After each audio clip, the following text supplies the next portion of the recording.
by far the most important principle there is addressing climate change issues, and a climate change act here would be very important, but it's separate from the energy strategy. So the things that deliver more fossil fuel infrastructure, extending the gas link, more power stations, I would really frown at that. I think there are renewable alternatives. But I think most important for me, from my perspective, is getting a link between the Department of the Economy's energy strategy and what other parts of government are doing. And I'm particularly interested in the Department of Infrastructure, responsible for planning and other things.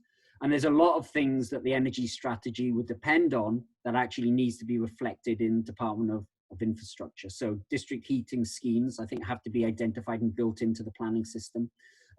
Sites for new wind and replacing wind, marine energy, and particularly car dependency. I mean, that is a very, very large energy user of in Northern Ireland, and that has to be reflected in planning.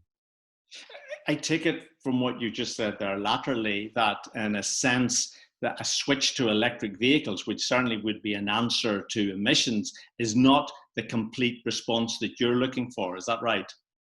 No, I mean, switching from diesel or petrol to electric clearly reduces the emissions, but it's not the long-term things that we should be aspiring to. Electric vehicles still have some air quality problems from sort of the tire wear and brakes. And clearly you have as much congestion with all the legal and other things. There's still accidents, there's still obesity problems. So actually long time, it really has to be completely active travel, or as much as we can. So cycling, walking, if not that, public transport. So we could see the shift to electric vehicles as a very medium-term thing, but long-term it has to be reducing the need to travel, increasing more walking, and so on. I think it's inevitable that we're going to see a greater expansion or a further expansion of wind energy now.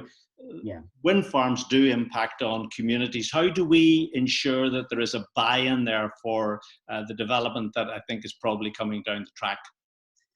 Yeah, I mean, and it's a huge resource and a cheap resource here, but you've got to take the population around with us. So there's a few things you can do that other countries have tried. One is to make sure that actually the decision-making process is very clear. And that might be in the energy strategy, that people actually know where those wind farms will be instead of it coming as a surprise through a planning application.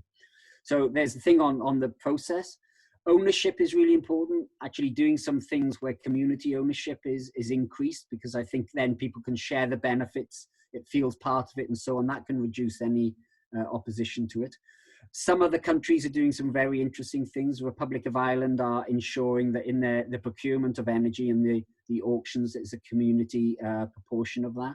Denmark has done compulsory share options for any wind farm in an area. The local population are offered a share to invest and things like that. Those are really important. And I think some thought over repowering. So our earliest wind farms that we have in Northern Ireland are coming to the end of their life. And I think we've got to have a strategy of what we do with those sites. Do we reinvest with those with bigger capacity, reduce the number of turbines to be bigger, and so on? So I think some thought through those things are very important.